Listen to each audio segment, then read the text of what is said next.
Good morning, and welcome to Closing the Digital Divide, Opportunities for Rural Nonprofits. I'm Krista Vinson, Digital Inclusion Program Officer for Rural LISC, and I'm amazed to see that the registration topped 250 today. Rural LISC is pleased to offer today's webinar, part of our ongoing effort to surface the issues that most matter to rural America. We want to be a partner in the field at a time when supporting rural America is critically important. Let me get some housekeeping out of the way. My team member, Sarah Adams, is working the tech. Questions can be posted in the chat throughout, and we'll reserve about 15 minutes at the end of the session for Q&A. We see opportunities for rural nonprofits in helping close the digital divide. This year has shown in dramatic that access to affordable and reliable broadband internet is essential to everyday life for all Americans. Broadband is a basic utility, necessary for individuals and necessary to building community. That's why at Rural LISC, we're innovating how people get on rural areas through efforts like our Digital Navigator program, which launched this fall in 9 community-based organizations and states in Appalachian, focused on helping individuals and households with affordable home broadband internet connection, an appropriate device, and the skills to use them. We're also working to expand broadband infrastructure, which is the focus of today's conversation. We see widening opportunities for marshaling new and essential parts of broadband planning and delivery for rural underserved communities. Some of you may not have considered your role in expanding broadband access or affordability until relatively recently. We hope you're here because we know you know that your help is needed to find the solutions that will get your community online to fully participate in modern life, to live, learn, and earn through a digital connection. The expert panel will offer a thorough look at how communities have done this work. We hope you'll gain insights into the power of partnerships as you seek to advance connectivity in your communities. And now it is my distinct pleasure to introduce Caitlin Kane, Vice President at LISC and Director of Rural LISC. And certified economic developer, Caitlin is an experienced leader helping Rural LISC strengthen investment in rural communities by focusing on capital access, workforce development, broadband and digital inclusion, disaster recovery and resiliency, and placemaking. Welcome.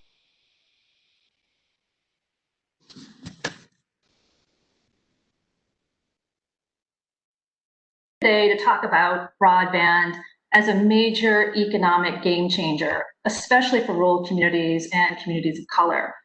In fact, Rural LISC has prioritized broadband as one of our 5 key pillars of investment because we believe that broadband as a utility should be both affordable and accessible to all.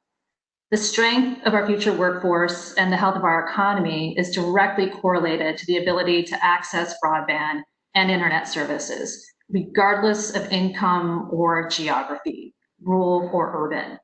With us here today are 3 outstanding national broadband experts to talk just about that. Our first expert is Mark Defalco. Mark is a telecommunications manager at the Appalachian Regional Commission. And a little bit about Mark.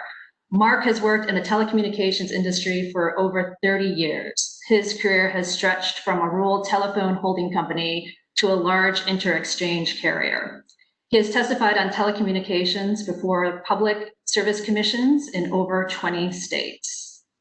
Our second national broadband expert joins us from the private sector. This is Sarah Tyree. Sarah is the Vice President of Policy for CoBank. Sarah has over 30 years of experience in rural development and agriculture policy, much of which has focused on rural America. Sarah directs CoBank's telemedicine, local food, and urban agriculture projects, including strategic partnerships to support rural communities. She most recently launched the Rural Telehealth Initiative to improve healthcare costs and outcomes in rural communities. And finally, last but certainly not least, is our final panelist, Curtis Nguyen. Curtis is the president and CEO of Roanoke Electric Cooperative. Roanoke is an incredibly interesting organization. They actually distribute power to 14,000 plus members in rural northeastern North Carolina, and recently began to provide broadband services to rural communities. As a result of Roanoke's investment, member owners are now enjoying broadband internet service for the first time. Thank you, panelists, for being here with us today to discuss broadband investment and the rural condition. You both represent such unique public and private perspectives on the broadband debate. So without further ado, let's launch in. Let's give the audience a bit of taste about yourselves, your organization, and the work that you do with your respective organizations in broadband connectivity. And Curtis, given your recent investments, let's start with you. Oh, Curtis, you're on mute. Thank you. Yes. Thank you, Caitlin. Yes, we are indeed in the process of deploying broadband service in our region, which, as you mentioned, is in the northeastern part of North Carolina, which just happens to be one of the more economically distressed regions in the country. We're extending our services to both REC member consumers, as well as others who are not served by us with electricity. We are doing this for a major reason. One reason that we are doing it is because no one else will. You know, before we made the decision to offer last mile service, we'd already invested in fiber infrastructure for mainly the electricity purposes. And after doing that, we actively reached out to incumbent providers, offering them the opportunity to use our existing assets to improve their business case, which would in turn help them reach further into our communities where we knew there was a need for broadband. So after doing that, we got 0 takers. No one took us up on the offer. And knowing that the region was suffering and we needed to have broadband, we decided to do it ourselves. So also I play a dual role today. I just want to mention that I'm also representing America's Electric Cooperatives as their board president. And some of my comments will be from that perspective today. So a part of the work we do as a national service organization is that we support over 150 electric cooperatives across the country who have similar stories to mine. Some are doing it on their own, as we are. Others are partnering with telephone cooperatives, and some are collaborating with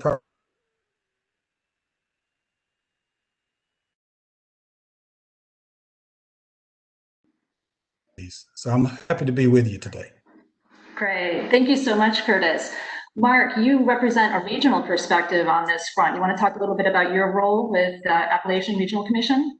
Yeah, Caitlin, thank you. And thanks for having us here. We love to talk about the good work that we're doing. And let me start off by just saying 2 things. Number one, Curtis, love what you're doing, love what the RECs are doing.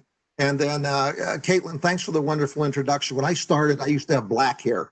Now we're been doing this a long time. So ARC, the Appalachian Regional Commission, we're a really economic development organization. We're in 13 states. What I do is focus exclusively on broadband and trying to get our rural areas of Appalachia connected with better broadband. And these are areas that are very rural, and for the most part, a lot of them are a lot of high poverty rates.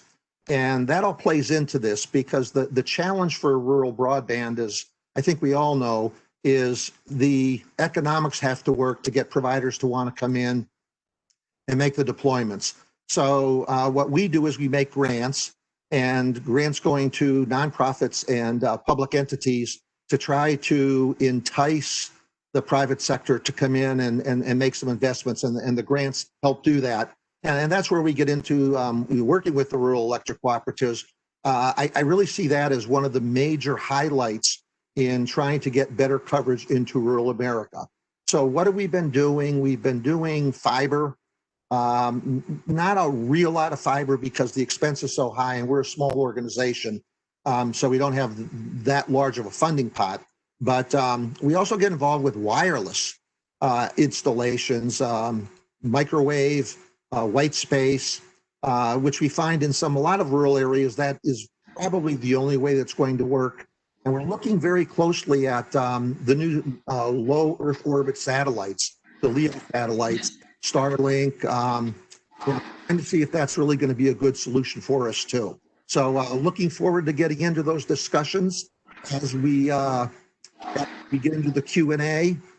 We have local development districts throughout our region. We have 73 local development districts that are really on the ground, working with the communities, working with our various counties, trying to really solve this economic issue and the broadband issue. And of course, because of COVID right now, broadband is more essential than it ever was. Great, thank you, Mark, so much. There's lots of different ways in which we can approach connectivity from different modes. Definitely want to get into that later in the dialogue, but before we do so, Sarah, so happy to have you with us as part of the panel today. You're also very unique, representing the private sector. Do you want to talk a little bit about your role with CoBank and your role in broadband? Sure, thank you so much, and thank you so much for the invitation to be on this fabulous panel. CoBank is a national cooperative bank. We're part of the Farm Credit System, but our mission is to serve rural America. We're a senior debt lender, and we lend to not only rural broadband companies, and that includes everybody from LISC to fiber to wireless, cable. I mean, all if you're providing broadband to rural, that's something that can lend to. And my role at CoBank as Vice President of Policy, I am not a lender, okay? So I am looking at more of the broader perspective of, if we're going to have a strong rural America, we're going to need to be connected, and we need to have federal and state policy to help advance that cause. And so we have embarked on a couple of special projects, some telehealth projects, for example, that show the cost analysis that the benefits of having broadband to bring better health care to rural far exceeds the cost of providing federal funds to bring broadband to rural. And so looking at it from a broader policy perspective, that's part of CoBank's role. So yes, we're a lender. If you have a project that's cash flow positive, that's something that CoBank can participate in. But if you are talking about the actual development, or if you're in a rural area where you don't have broadband, how can you partner? Who can you look to? And what sort of policies need to be in place to make sure that this will be something that can be sustainable over the long haul? Great, thank you so much, Sarah. You definitely hit the nail on the head with the importance of partnerships and broadband connectivity. And to that end, let's just dive into some of these questions that we have, just to segue off of that. Curtis, let's start with you. These broadband issues have garnered a lot of attention of late. And if the pandemic has done anything, it's really amplified the rural-urban condition between the difference of broadband connectivity. Can you break this down a little bit for us? It's a little bit of a complicated space, but how do co-ops and cooperatives kind of work with providers?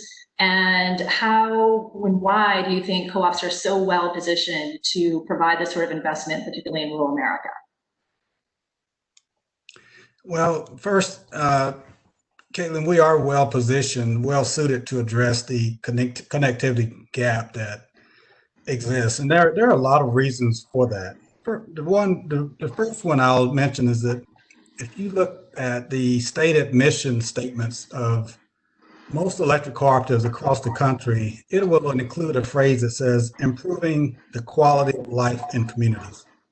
And that really fits a part of our mission. And this subject we're talking about, quality of life, it fits well with what we're here to do. We primarily provide electricity, but we really are about economic development and quality of life. So that's the first one. Second, I think we have a unique ability to leverage our existing resources, such as our personnel, our physical assets, the poles, the rights of way on which those poles are located, and more importantly, the community goodwill that we already have in many of these communities. Now, as important as the local assets, we're also fortunate to have our national network and the ability to share experiences and lessons learned with new entrants like Roanoke into this space. I have 150 plus colleagues who I can call on for advice. There's also the ability to reach out to a thoroughly vetted group of consultants who know this business and can help us move forward and with the heavy lifting that's involved in starting a totally new business. We've been in the electric utility business for years, 80 plus years, but we don't know telecom, but when we need support, we can get it. Central to a lot of this is that America's electric cooperatives do have a National Service Association, NRECA, who I represent as their board president, which often brings us all together. If we weren't in this COVID-19 pandemic, we'd be having meetings and collaborating with each other. But we're doing it mostly like we're doing today in the place of that personal touch. But when we are together, we provide each other with insight. And the National Association provides assistance in some of the divisions of the association that has the technical arm that can give us technical support, white papers, lessons learned. So we have a vast array of resources available to us through our National Trade Association. They also advocate on our behalf. The association is always on Capitol Hill, looking at issues, federal issues that would impact us, either adversely or that can support what we're doing. So we have a very strong team who advocate on behalf of rural America. And last but not least, we are fortunate to have the needed access to capital. This is a very capital intensive business. We have access to our U.S. Department of Agriculture and the two private banks, one that FAIR represents, CoBank and CFC, who also believe in the strength of electric cooperatives and our ability to repeat what we did over 80 years ago when we electrified rural America. So that not only do they provide us lending assistance, but they also make sure we have the lending discipline. Mark mentioned that these are very expensive projects. They typically don't pencil out, or we wouldn't be having this conversation. But with our lending institutions, they give us the discipline we need to make smart investments that will not jeopardize our current financial positions with our electric cooperatives. So I think for all those reasons, we're well positioned to take this on, and many of us have already started down that road. Great. Thanks so much, Curtis, for really kind of framing up that, really the opportunities and the work of co-ops in this space. But you had brought up this issue of access to capital, which is always foremost on everyone's mind, right? And Sarah, you're in a great position front and center in all of this. Can you further contextualize, really the rural broadband condition and the economic challenges associated with that and much of your work within this particular space? Sure. I'd like to draw everybody who's participating that you should have received an email with a link to a video that CoBank put together that provides a more detailed explanation of the Universal Service Fund. And so when you talk about the economics of broadband, let's also talk about the economics of telephone service. It's not through market forces that brought ubiquitous telephone service to the United States. I mean, we have had a policy in the U.S. since the 30s to provide, telephony across the U.S. And we've had support through a program called the Universal Service Fund to provide that telephone service. That's the reason why in high-cost rural areas you had ubiquitous telephone service. Yes, there are definitely still some regions, specifically on reservations, that didn't have telephone service. It's not ubiquitous completely across the U.S., but for the most part, there's wide coverage. What's been happening over the last 10 years is that there's been a transition from the support service for telephony to broadband, and it continues to need to be reformed. And so I'd like to encourage everyone to watch the video to get a little bit more in depth into that. But I guess one of the key takeaways is that when you have high cost, low density areas, there is a role for federal support to make it pencil, because the benefits of having broadband far exceed the cost of deploying it. And we've seen that through some pilot programs that we've seen with rural broadband, with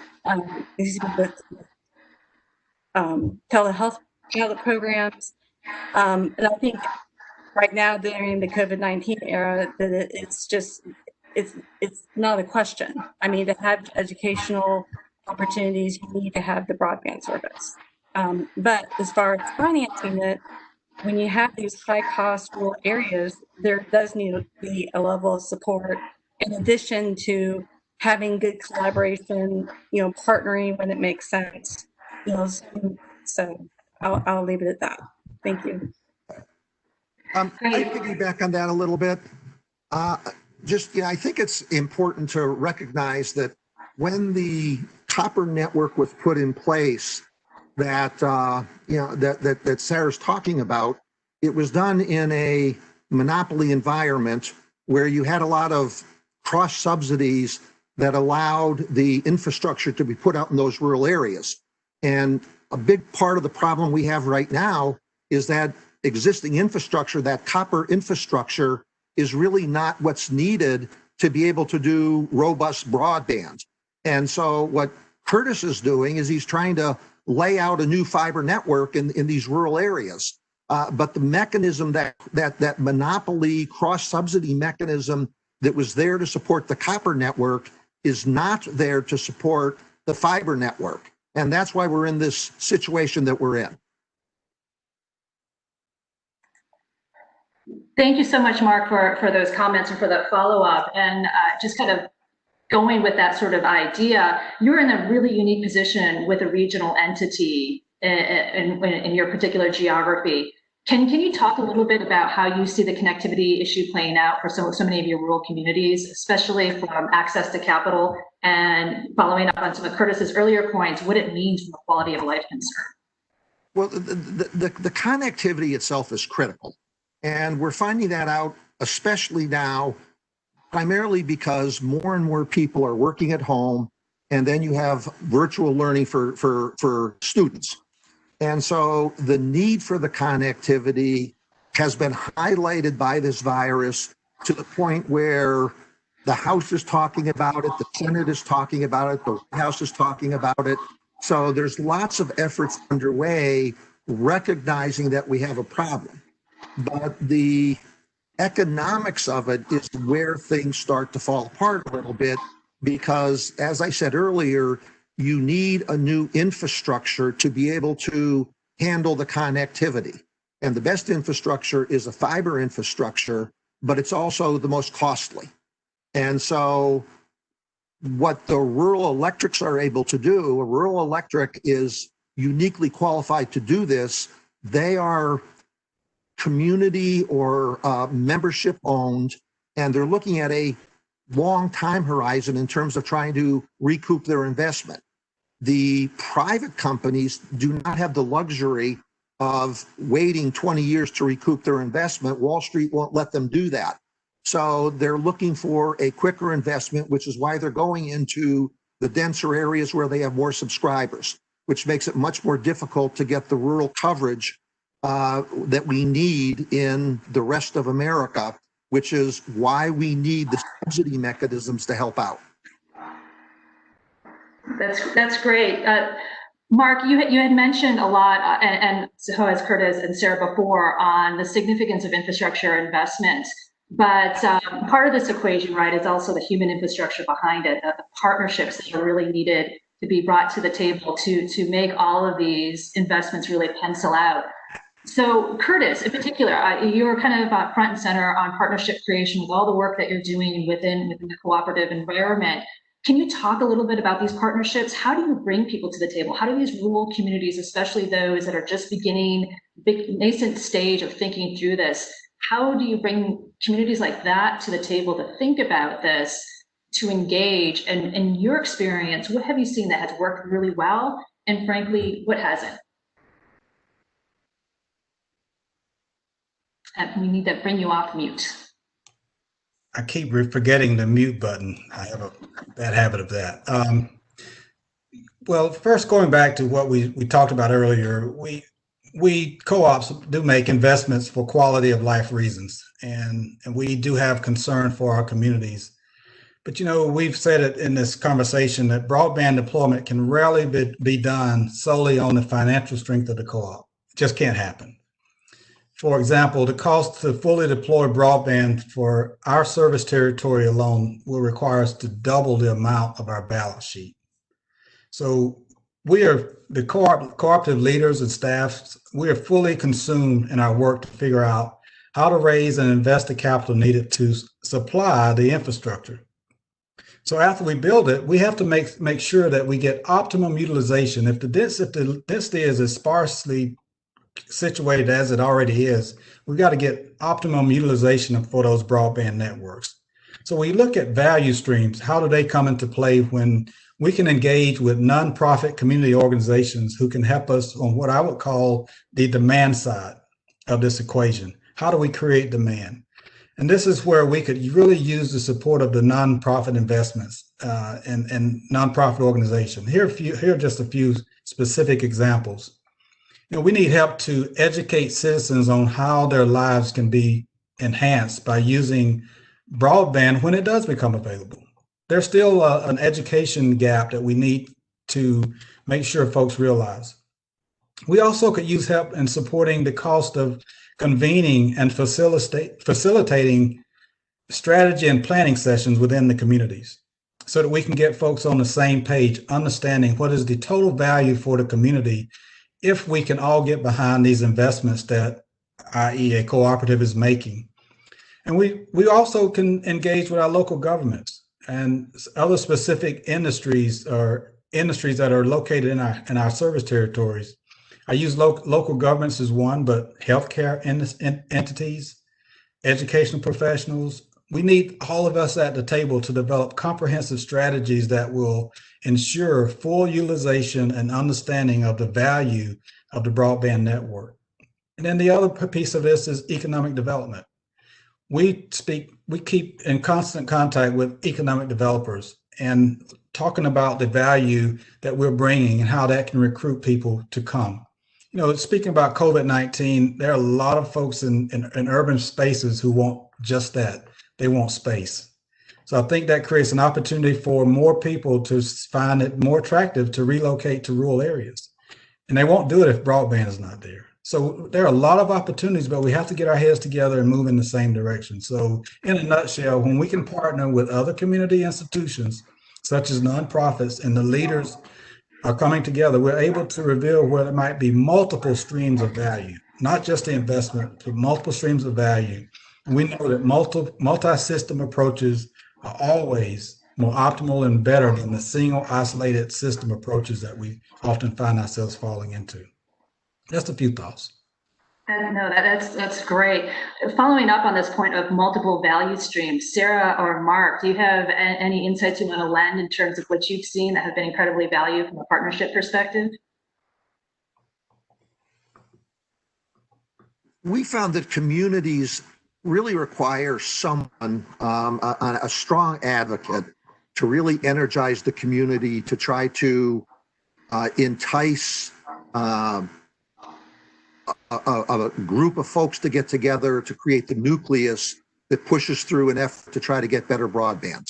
And part of it is political, part of it is financial, part of it is what Curtis just said. A lot of it is demand related, so that you get the people understanding what the needs are and why they need to do it.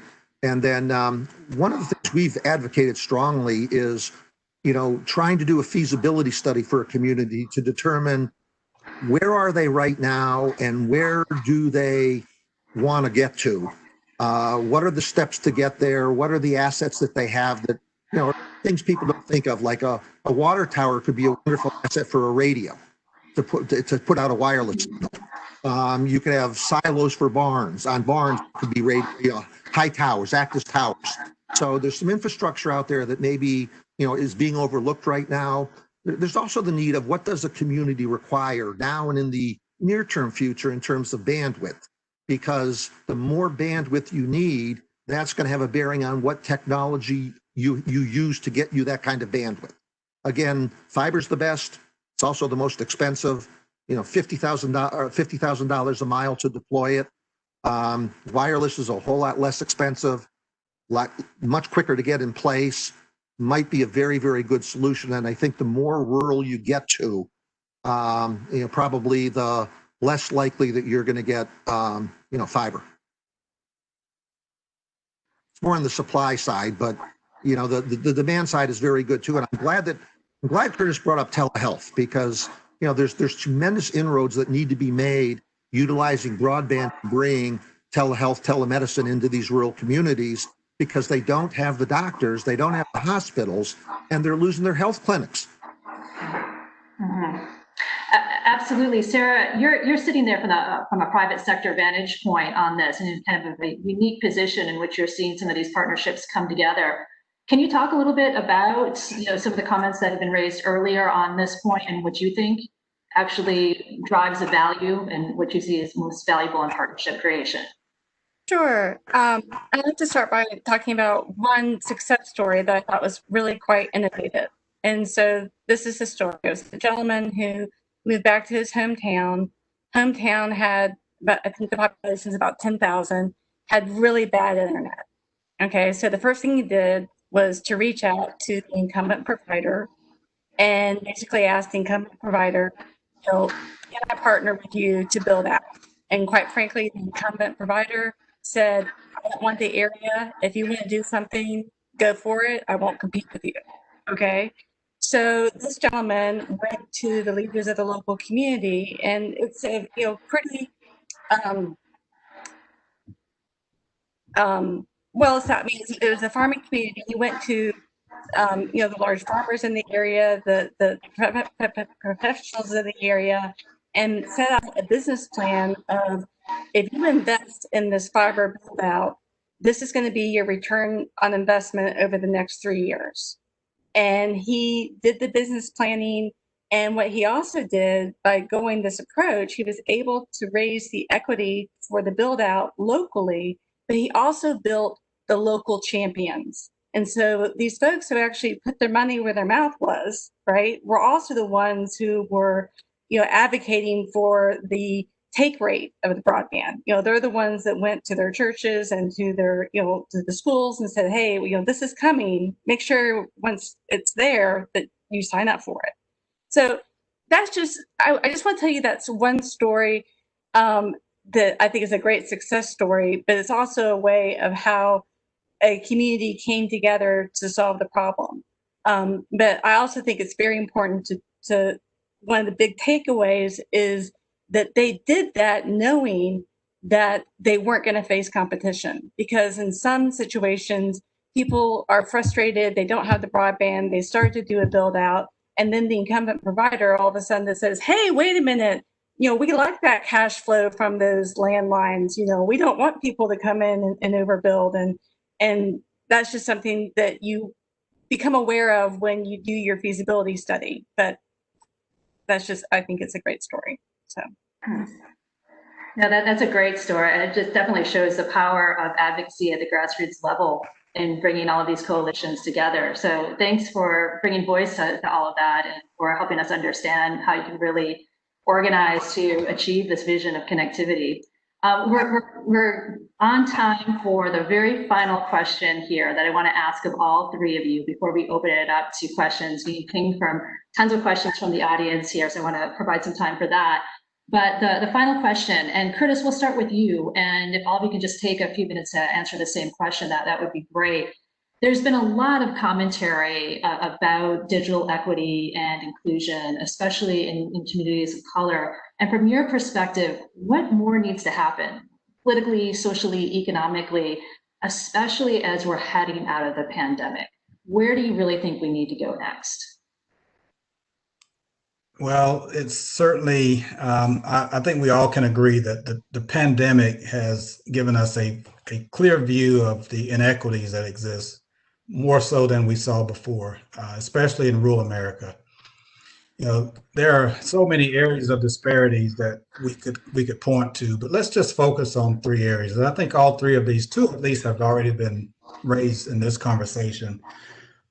One in which we're involved, that's the energy transformation. Energy transformation is huge. It's happening at a rapid pace. I think healthcare, we're seeing huge disparities there. And let's add the third one that I think is pretty obvious, and that's education. So as far as what needs to happen, here are just a few of my thoughts on that, and possibly some suggestions.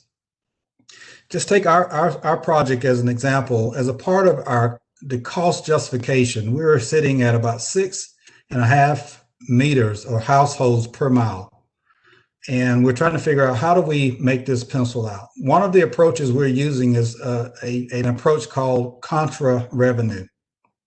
And what that simply means is that we're going to make investments that will allow us to operate our core business more effectively and more efficiently. For example, when Roanoke Connect, that's the name of our broadband company, when we install broadband at one of our members' homes, the first thing we do is we offer them a free Wi-Fi enabled smart thermostat and a smart water heater control, free.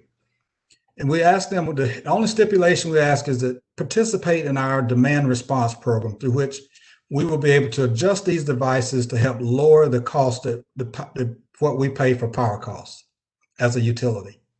So with that simple engagement, the electric cooperative is saving millions of dollars on our wholesale power costs, millions. This enables us to not only give them the device, but it also can show them ways that they can save on their energy consumption and their energy bills.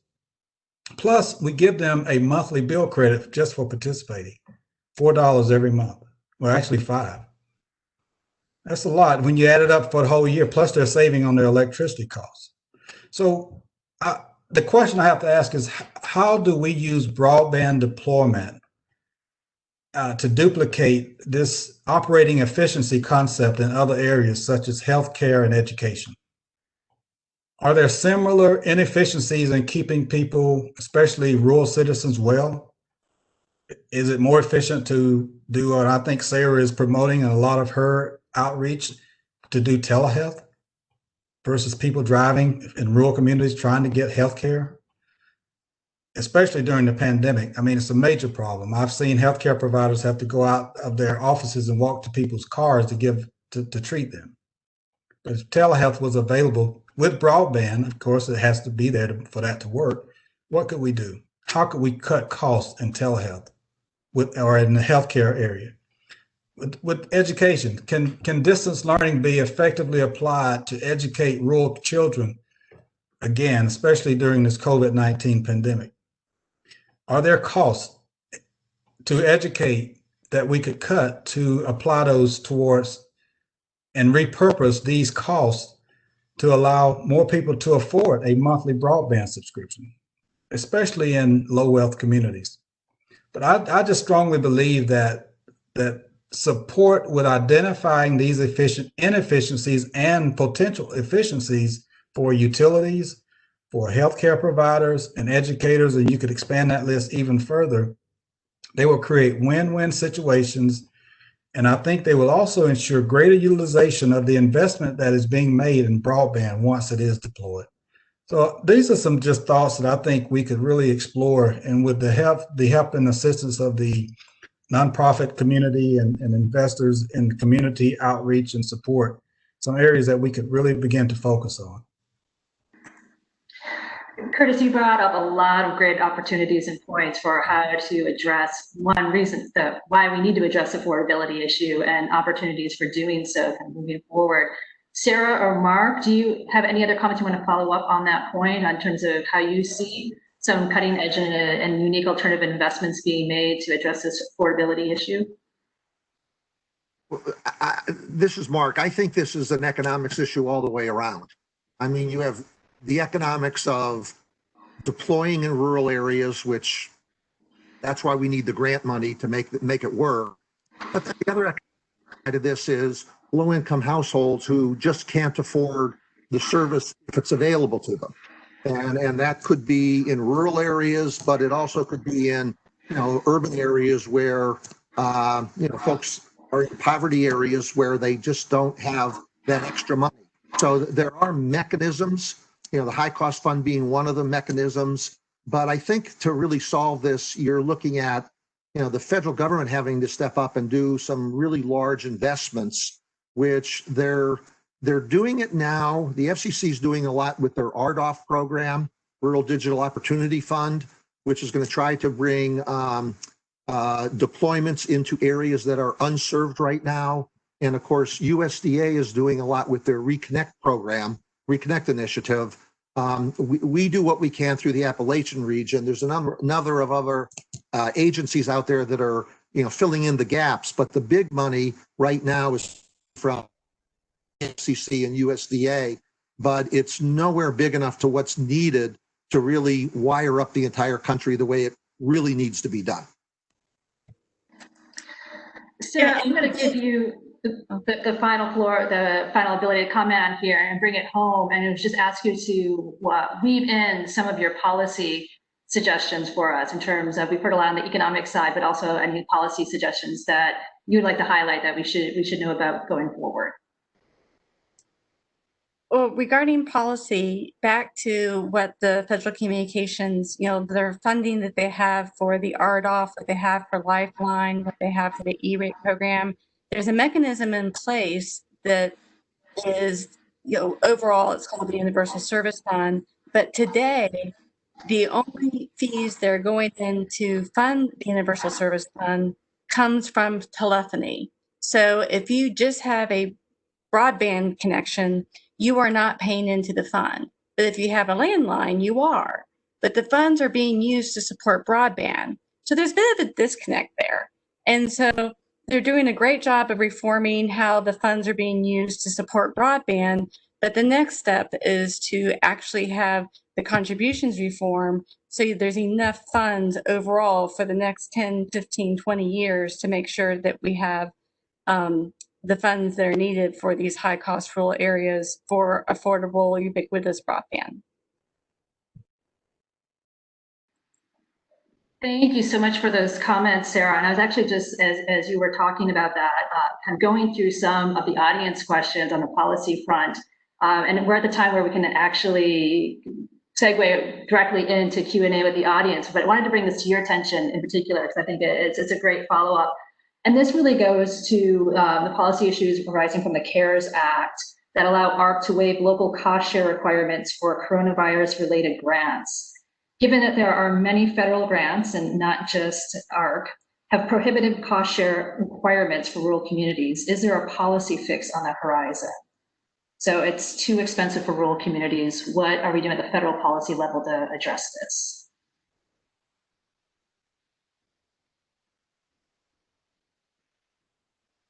Sarah or Mark? Sarah, what are your thoughts? So, are you talking about specifically with cost? Well, one of the things that I would say is that, one-time grants are great. I can never say that grants aren't fantastic, but to provide the business case overall for a long period of time, you need more than just a one-time grant. You need a long-term cost recovery mechanism. And so, as far as, I get it. I understand why they have grants out there. But again, I know I sound like a broken record, but you need to have that long-term cost recovery. Go ahead, Mark. I think you. Well, for the grants that we do, we always look for sustainability. So our grant would help bring in a facility, bring in the backbone, bring in the fiber, bring in the radios, whatever. But the thinking would be that once the network is deployed, the subscribers would generate the revenue base that would be necessary to sustain and maintain the network, and then hopefully expand it as well. So, we are not in a position to be able to give a grant that's going to be open-ended. It's going to be for a period of time, probably 2 to 3 years to do the construction. But then, the sustainability is going to have to come from the ability of that network to generate at least enough revenue to be able to sustain and maintain it. Yeah, we chuckle sometimes when I've even had community leaders come to us and say, well, Curtis, once you get your fiber and your network up, aren't you going to be able to give us big discounts for your subscriptions? And I look to Sarah's colleagues, I see her smiling, because if her colleagues are going to give us a note on that investment, I don't think the discounts are going to play out too well. We have to go after full subscription rates to pay for that investment, especially when we're making investments that are up against the wall already. So that is where I think those value streams are very important. I think for when I listed the energy evolution, the evolving of the evolution of the energy sector, healthcare, education, if there are waste in those areas, we definitely, I think repositioning those to help affordability is critically important. And I think where Sarah is going with this, if again, that constant repetitive value stream that's going to go 10, 15, 20 years out once we get this, hugely important. So those are areas I think we can look at locally as well as from a federal government perspective to try to make sure that we are able to, in areas like northeastern North Carolina, where there are already financial issues and energy burdens already facing our citizens, how can we make sure that they can afford to pay those subscription rates, because we can't give them away as much as we'd love to. Great point. I'm going to steer the conversation into a little bit new territory. There's an interesting question that's come in from the audience that asks for some comment on Tesla's Starlink and Microsoft's Airband and other new market entrants. Are there new and unique tech solutions for rural America that are out there that we should know about, and any opinions about this? I'll start, and I'll ask my colleagues to clean it up for me. But as a provider, we're constantly looking at new technologies and looking for new technologies. We've intentionally built our design to make sure that it is hybrid. It is something that we can have a hybrid solution, not only fiber. We know that taking fiber out to the far reaches of our territory just really is a recipe for disaster.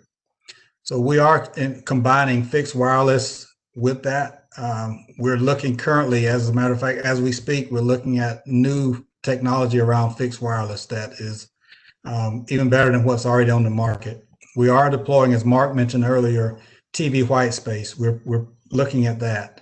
So the new and emerging technologies that are coming out, like the ones you mentioned, we keep an eye on it, but I don't think at today's time where we are now, these are ready for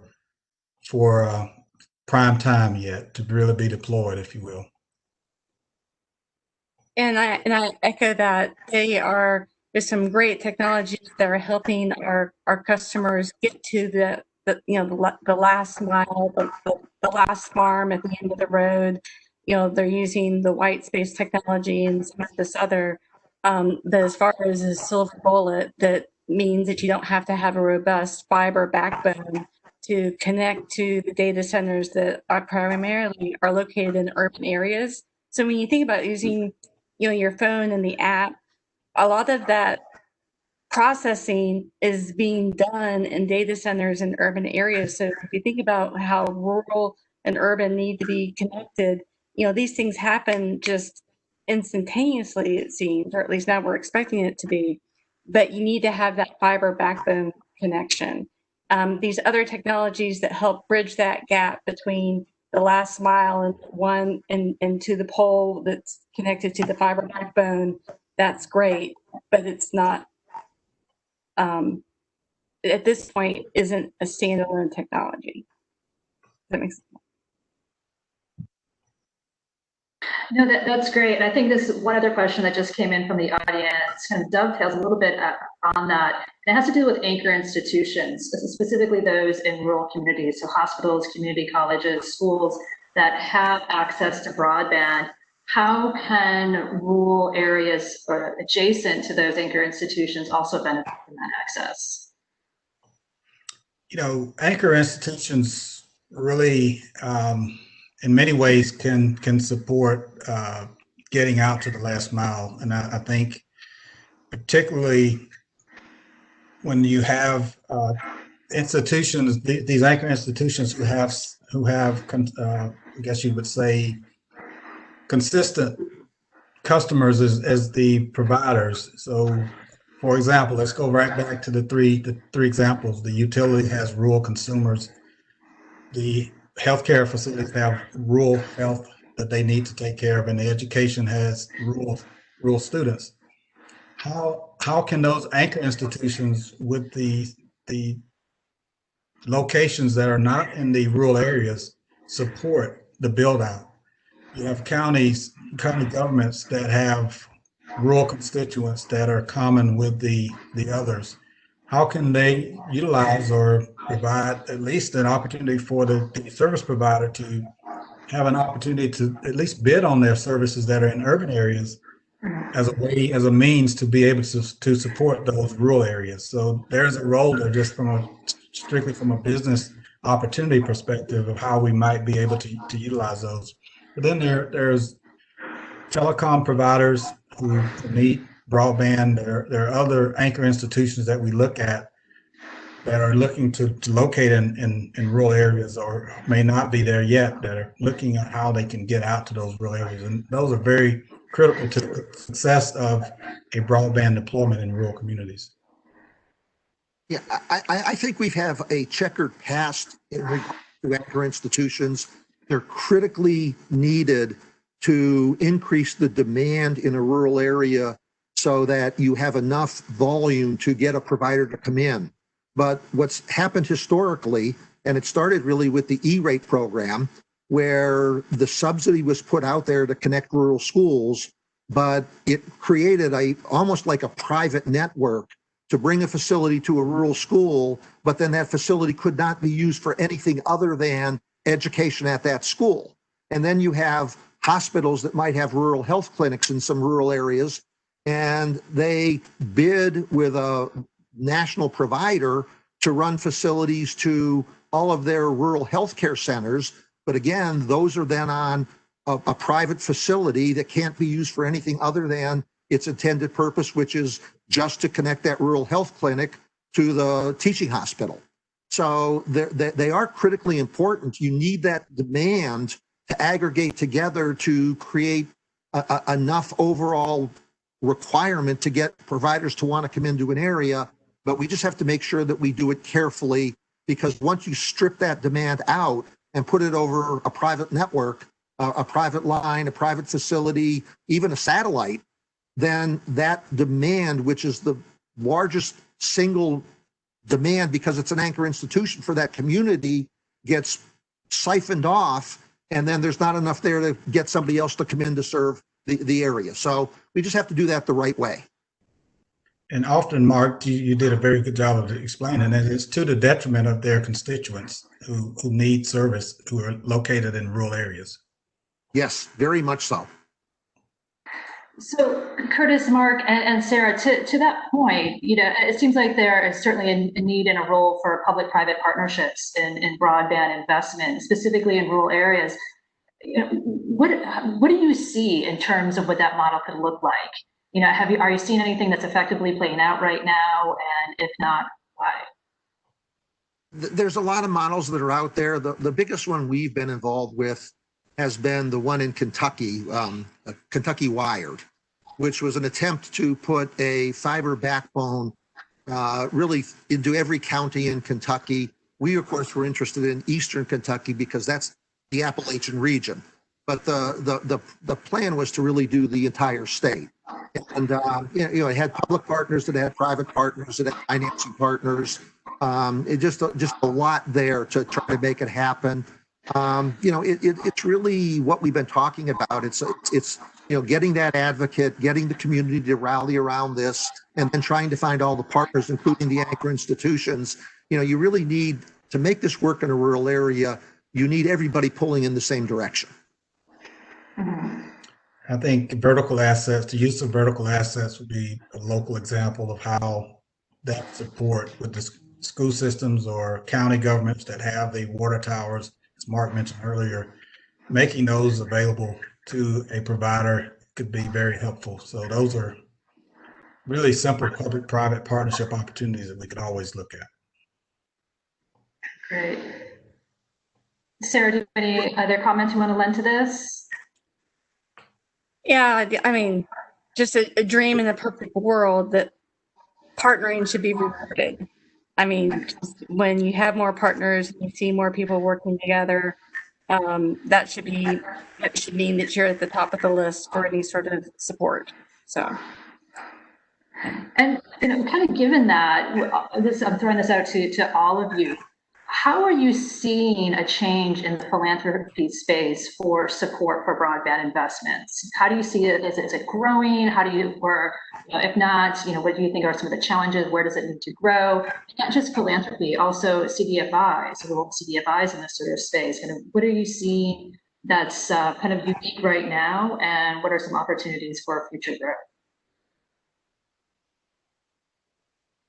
Mark,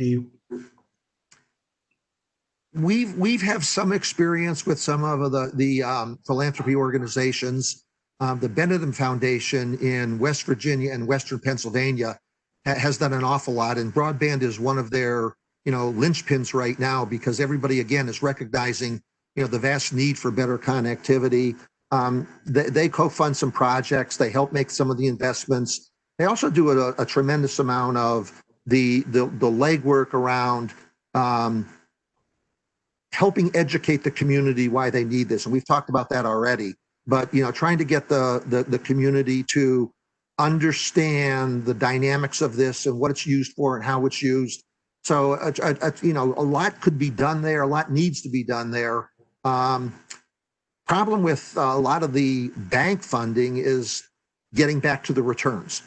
And because these rural deployments are, they're not money makers. That's just plain and simple. They don't make money, which is why you need the subsidy to make it work.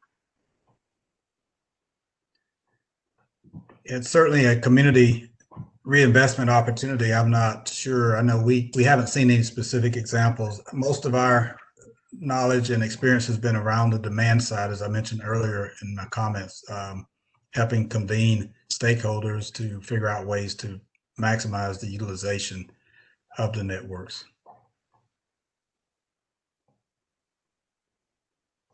No, it's all incredible feedback today. And I think one last question that's been posed by the audience, and is actually a great question to close off on, is, for those philanthropies or smaller banks or institutions even, including some anchor institutions that want to be in the broadband space but can't, but certainly are there as advocates for the local communities, how do you see them being best positioned to lend efforts in this end, either from an advocacy perspective, from an investment perspective, or just really galvanizing the community around the strategic investment opportunities?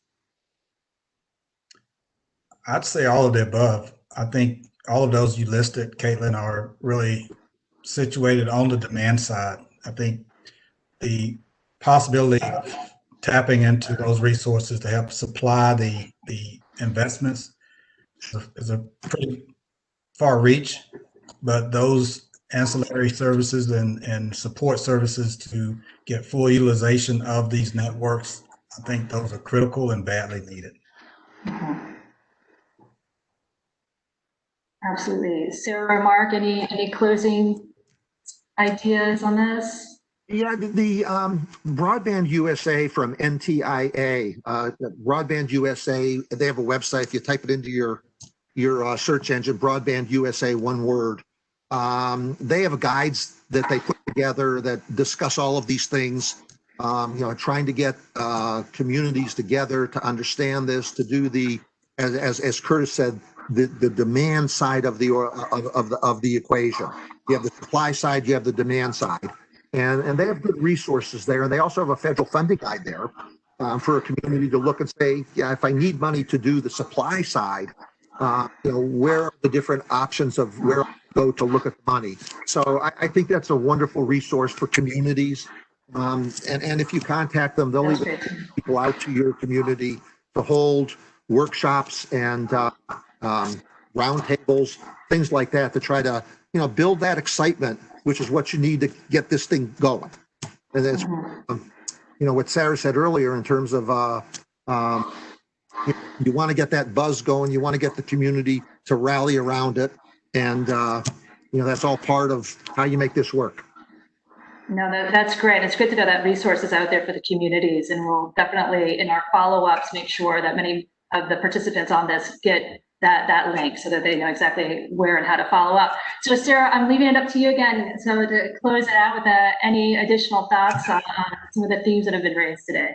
Well, I'll echo the resource that NTIA has is great. And one of the reasons why I like it is that it really helps folks focus on the assets that they have in their community. They may not have thought about the water tower being something that is an asset when it comes to broadband, or in some of the areas in the Midwest where if you have grain elevators or certain areas where there's silos. I mean, how do you build partnerships of what you have in the community to help deploy the broadband? I think is important as well.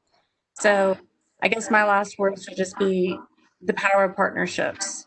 I mean, everybody in rural is stronger when everyone works together, and that goes across the board. Is applicable to broadband as well.